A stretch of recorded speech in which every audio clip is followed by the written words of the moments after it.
Welcome to Real Flix Reviews. We're like a book club for people who hate reading. This month we're doing Grab Bag. So Ryan picked the movie The Killing Joke, made in 2016. We're doing Ray Donovan for our television pick, and we bring you movie news. This week we have Jonathan Charney, James Stevens, and Ryan Preston. Hello.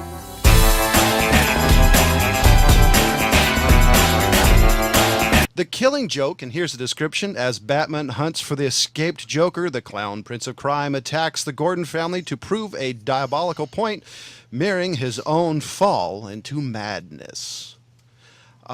Before we start, this is the voice actors I grew up with, well, at least two of them. Yeah, You've got Kevin Conroy, who to me is the voice of Batman, and Mark Hamill, who...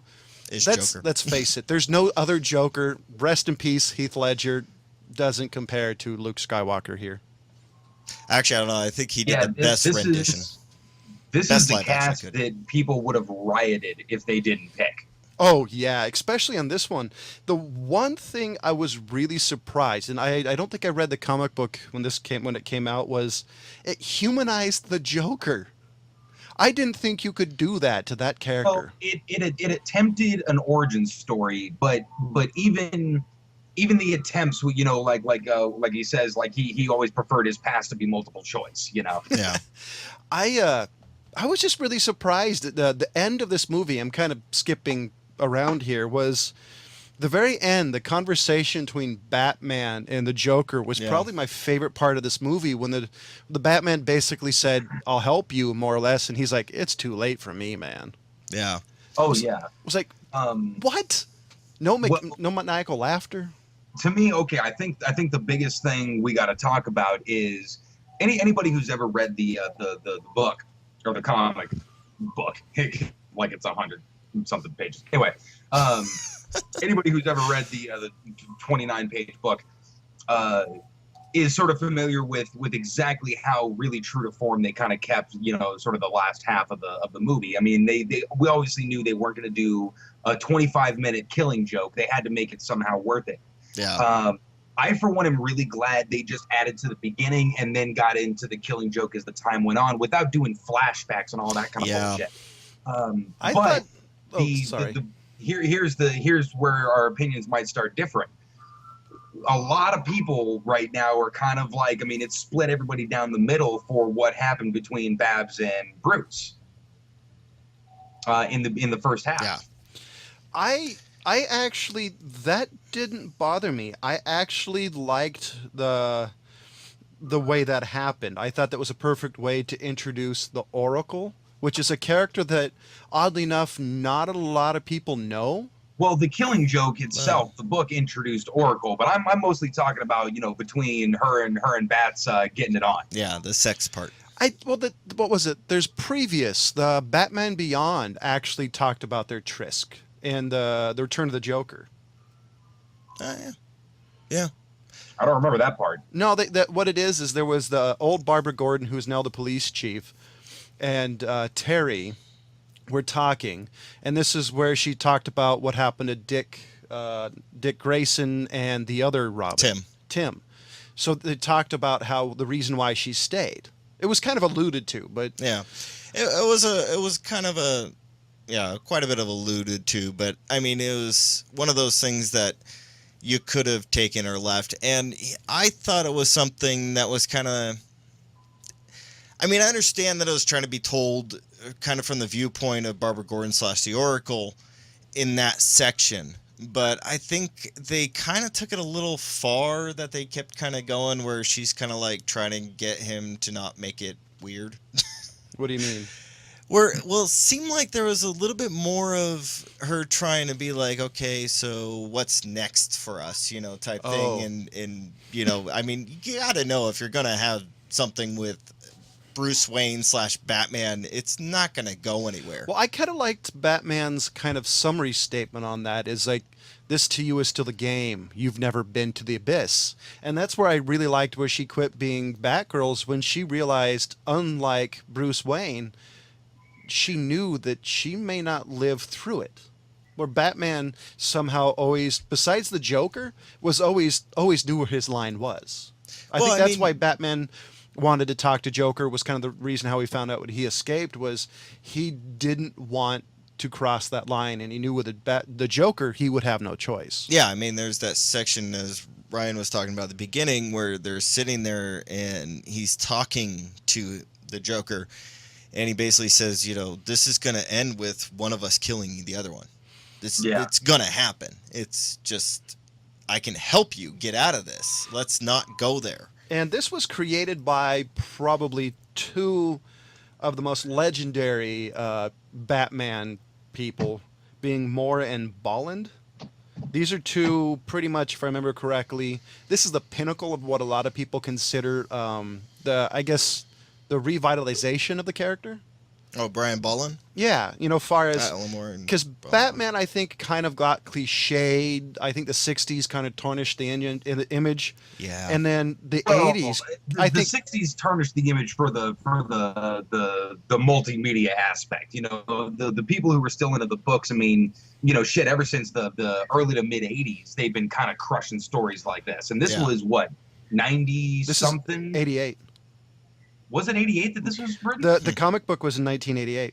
Wow. No kidding. Oh, wow, Yeah. okay. I didn't. This is why I think, you're right. During the 70s, they actually killed off Tim. But I do think this is kind of, maybe it's just the revitalization for non-comic book people. I think this was kind of like the comic book second coming, where people were realizing, hey, these are quality stories. Well, I think if what you're saying is, this is coming for somebody who, isn't familiar with the comics, I could see where they wouldn't like it, because there's a lot of slow, dry moments where it's giving you more background into the psychology of Batman and those around Batman, and not really all action and let's just do it This is what I liked. I loved the noir aspect, I like that as well, the gothic storytelling. But I'm saying, it could be a little slow for somebody who is maybe just a fan of the 90s Batman. I would say these are people who are a fan not of the comic book but of the movies. And not the cartoon movies. I'm talking about the live action movies. If you're a live action movie fan and you come into this one, you're not going to be very pleased. Because I'm thinking, because if you watch the live action, they're boom, boom, boom, boom. This is more like boom.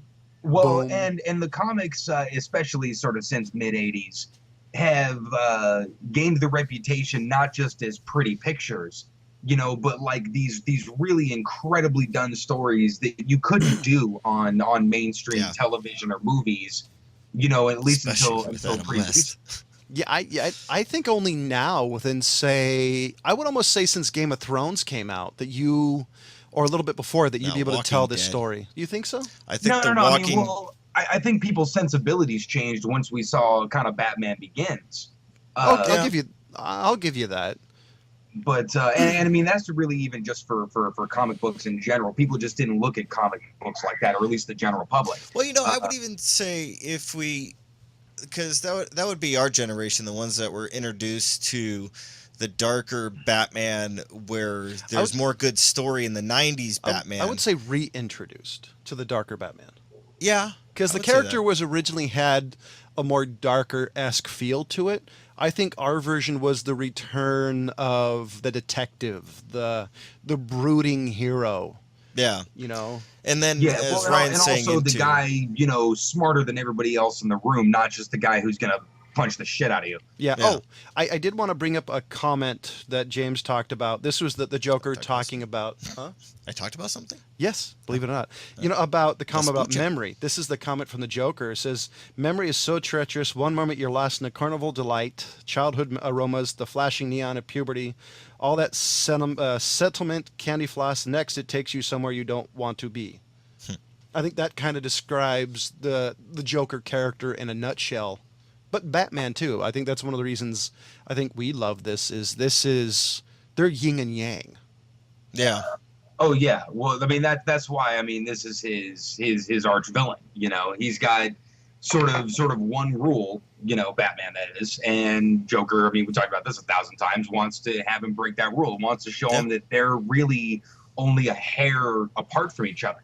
Yeah. You know, and that's really true. The only thing that separates him and a Joker and Batman is the fact that Batman doesn't kill anybody. Yeah. Yeah. And I also did like the backstory of the Joker. I thought that little legend coming out was kind of a nice little touch in this one. Yeah, And I like how he legend too. took on the Red Hood and things like that, and where that all that came from. See, what was it? There was another Batman movie, and I think it was Mask of the Phantasm, where he talked about the Joker. It showed the Joker being a gangster, and something went wrong. It was when he was one of Sal's boys, if you actually know the story.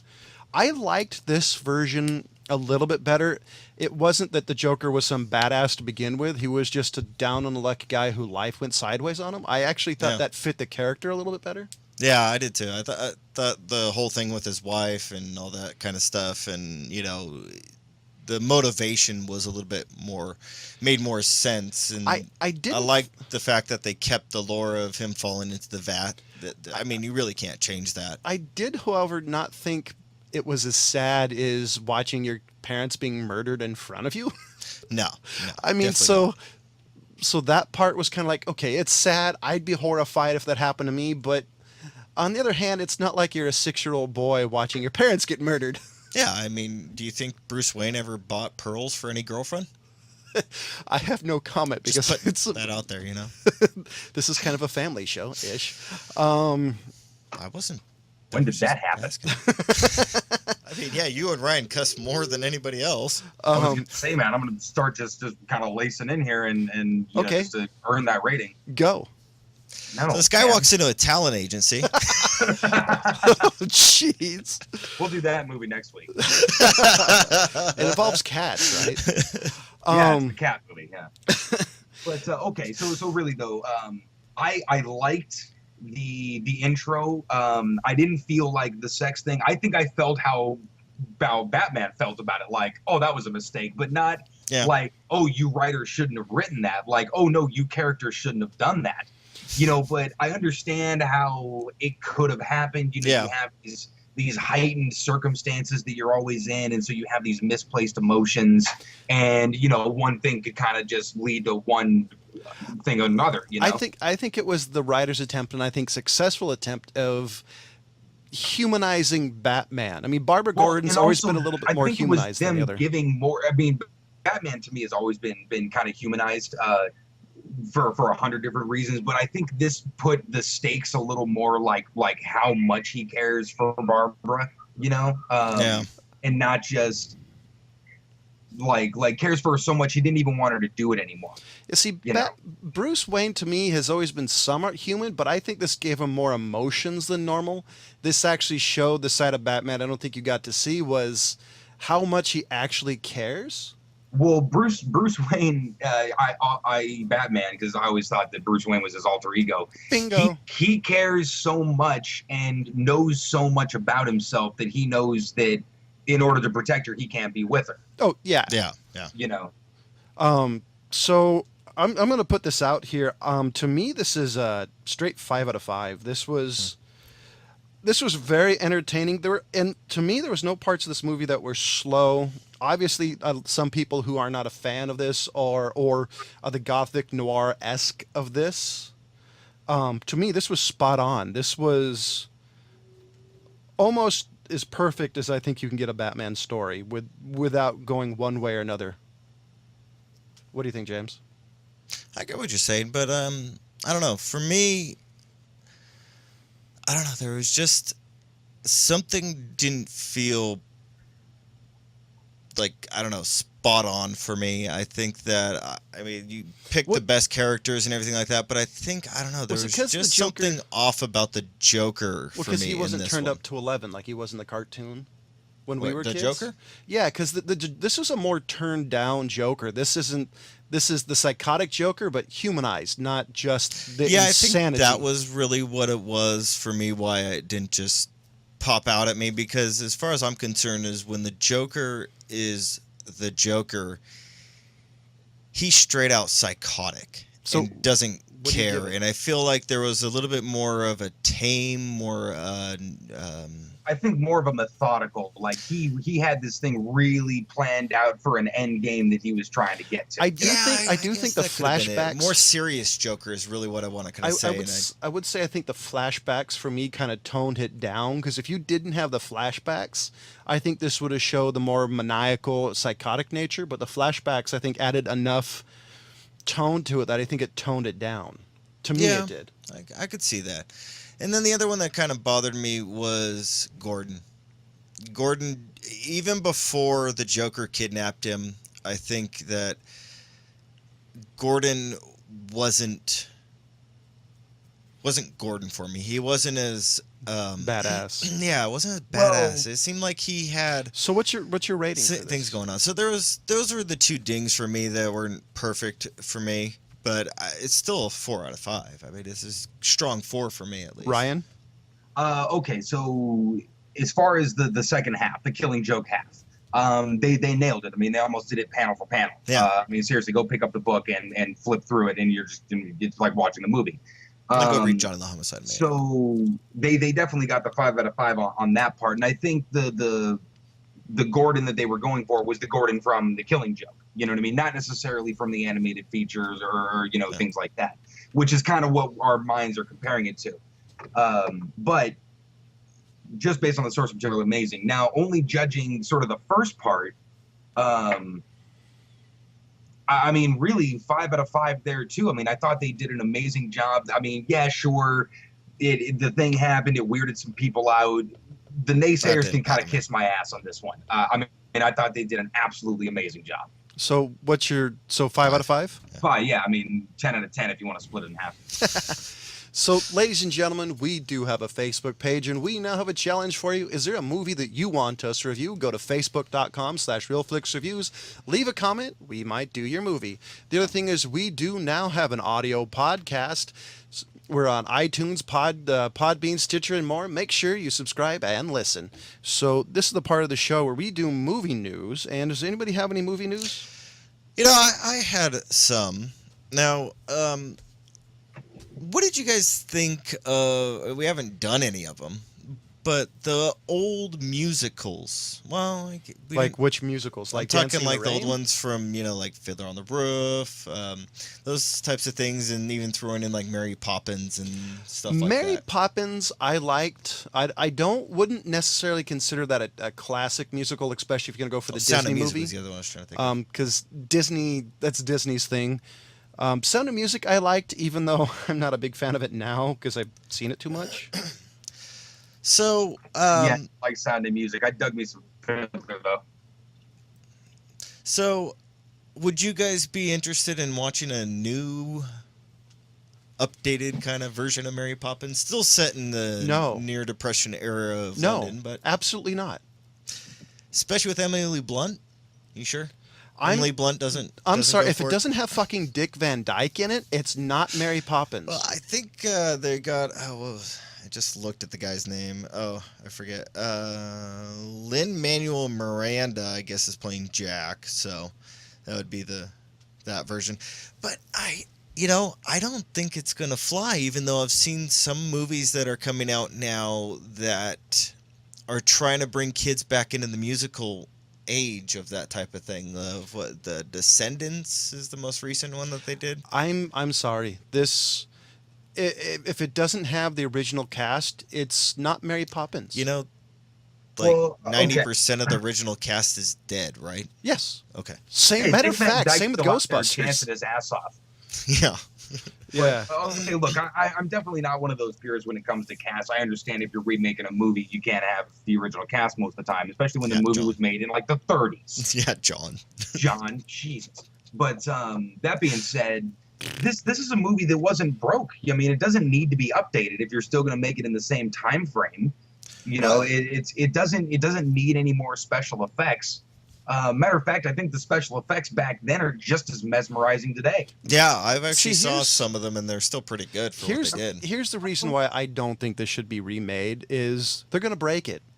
They're going to break it. They're going to add like kitschy bullshit. And I think they should leave it alone.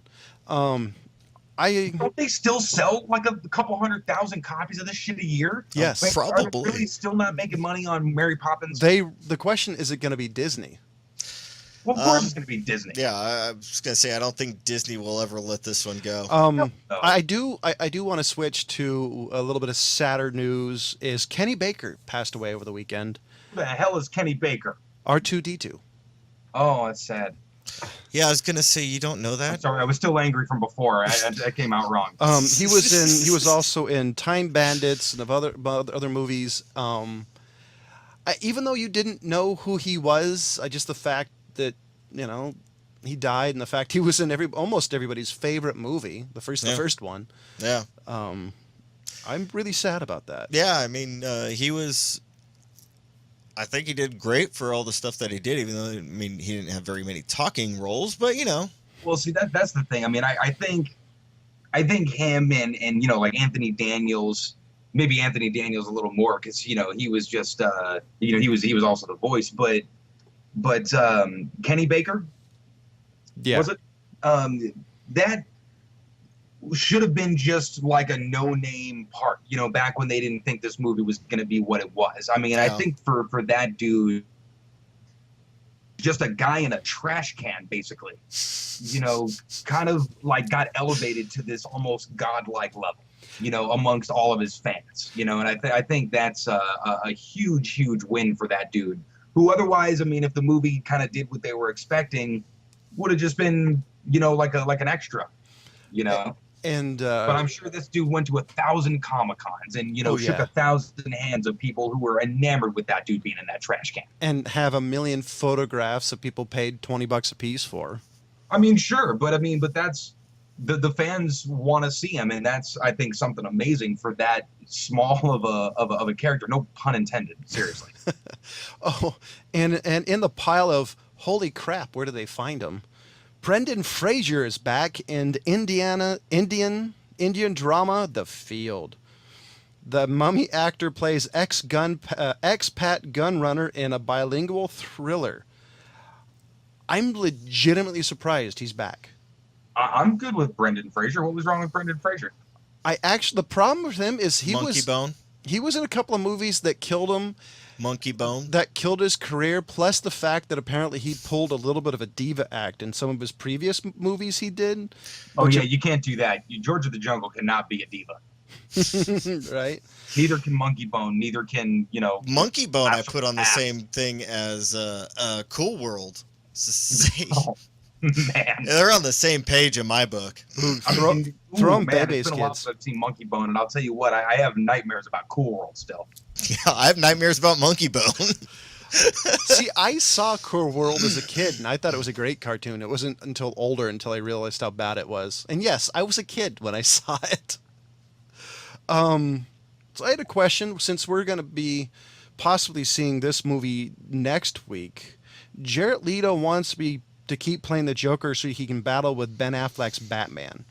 Now, my first thought is this is too close to the previous one, the Joker versus Batman. What do you think? Are we doing Suicide Squad for next week's show? Don't know yet. We haven't I decided. think so. Because we are going to hold my friggin' tongue on this one. Yeah, I would say hold your tongue on this one because he's already seen Suicide Squad. John and I are going to watch it soon. I almost think that Ben Affleck's Batman was on such a different type than Nolan's and Bale's Batman. You mean his Batman's a serial killer?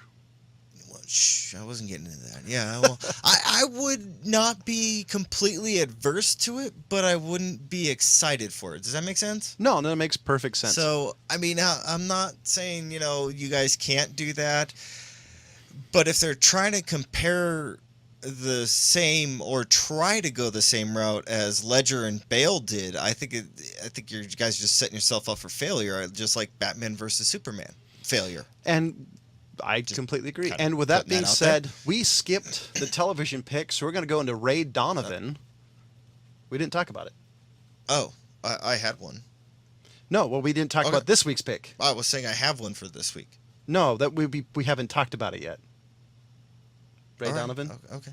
So not everybody Are watch you it? saying that we're not picking a movie for next or a TV show for next week? No, we are, but we haven't Okay. talked about this week's pick. Okay, yes, we have not. Sorry, John was being psychotic. Well, now that we've got to that, shit. Anyways, What? Okay, so over to you, so James. Ray Donovan. This has been a TV show I've been wanting to watch and see if I'm gonna like it or anything. You know, I actually enjoyed it. I think it was slow at times, but I think what they're setting up for, and I mean, I just looked and they just got renewed for season 5, 12 episodes. He reminds me of the wolf from Pulp Fiction. Yeah, kind of. That's basically his job. That's definitely his type of character. Because that was the first thing I'm watching, and it's like they need to have John Travolta in an episode. But man, I mean, okay, just unbelievable casting with John Voight, right? Yeah. Oh yeah. Yeah, I like John Voight. And it's been a while since I've liked John Voight, so this was really cool. Yeah, and I also like Liev Schreiber, who is playing Ray Donovan. Wow, Liev Schreiber. How Okay. could you not like him though? Well, I didn't like him as Sabretooth. Yeah, but that's Just putting that out there. I would say every Sabretooth character was a bit of a stretch, but Yeah. I've liked Liev Schreiber from a lot of different things. Yeah, but I mean, I wasn't a fan of his. I mean, it wasn't. He didn't like destroy the character and how the character acts. He just didn't fit the role. Does that? You yeah, know? but I mean, this That's guy, what it was for he's in such amazing movies. I don't think I've seen. I've only seen a few of his movies that I legitimately just didn't like. Almost every movie I've seen him in, I've liked, and maybe not the movie, but his character. Okay. I can see that. I mean, I was a big fan of him in Defiance and things like that, and you know, but yeah. So I have always enjoyed him. I mean, this for me isn't really out of his range as an actor. I think it fits him very well. This almost seems like his normal character, almost. Yeah, exactly. That's what I'm saying. It's not anywhere near out of his range as an actor. So you know, I like that. I mean, there's quite a bit of slow stuff in this, but it sets the stage for, you know, you getting to understand what his character's about, what his job is, his love life, all that stuff. So I think the way that they introduced it, they did a great job of introducing this character and those around him. So No, I think agree. it's worth a watch. I'd be interested to see how this. I don't know if I'm gonna have time to watch more, but I'd be interested to see how his character changes over time. I'll tell you what, I'm a few episodes in so far, maybe 4 or 5. It's definitely worth a follow-up. I've had a friend of mine who's been trying to talk me into watch this for a long time, and he's, you know, current with the show. And yeah, man, I'm in. I think everything I find out about this dude's world, it gets kind of a little more intriguing. And it seems like they got a while to go before they jump the shark on this one. So Yeah. That Calabasas is not that bad, guys. that being Gotta say. that being said, we're gonna switch over to next week's pick, which is our theater pick. And well, we kind of gave away the ghost a little bit. We're gonna pick Suicide Squad. Yep. And anybody have a TV pick? I think we already kind of talked about that. Yes. Zoo. What? Zoo. Zoo. Zoo. Yep. That What the hell is that? yeah. It's a TV show. Okay, I narrowed it down. I guess we're gonna be doing a TV show I've never heard of. Zoo. Yep. All right, go track that down on whatever random website it is, folks. And Or YouTube, Hulu. The fuck did you find a It's a show? network show. It's on Amazon CBS. Prime. It's an alphabet channel show. Jeez. Jesus, guys. Wow. Wow, you just pulled that out of left field. We're gonna do one named Zoo. Yeah. you know what? It makes sense after he said alphabet channels because I don't watch that shit hardly ever. Yeah, I was gonna say I couldn't tell you the last time I watched ABC. Oh, actually, I do. They canceled Numbers. Was the last time I watched I actually it. do think you Oh my guys God, are right. what? This is the first TV show we've done that's a network show. Well, we've picked ones that Blows, used to be. Man. We've picked ones that used to be network Yeah, shows. long time ago. Not currently are. Damn. So I gave the movie The Killing Joke a 5 out of 5. James gave it a 4 out of 5. Ryan gave it a 5 out of 5. Next week we're doing Suicide Squad and The Zoo. No, not the zoo. Zoo. Okay, Zoo. The zoo is something else. Okay. And as always, thank you for watching.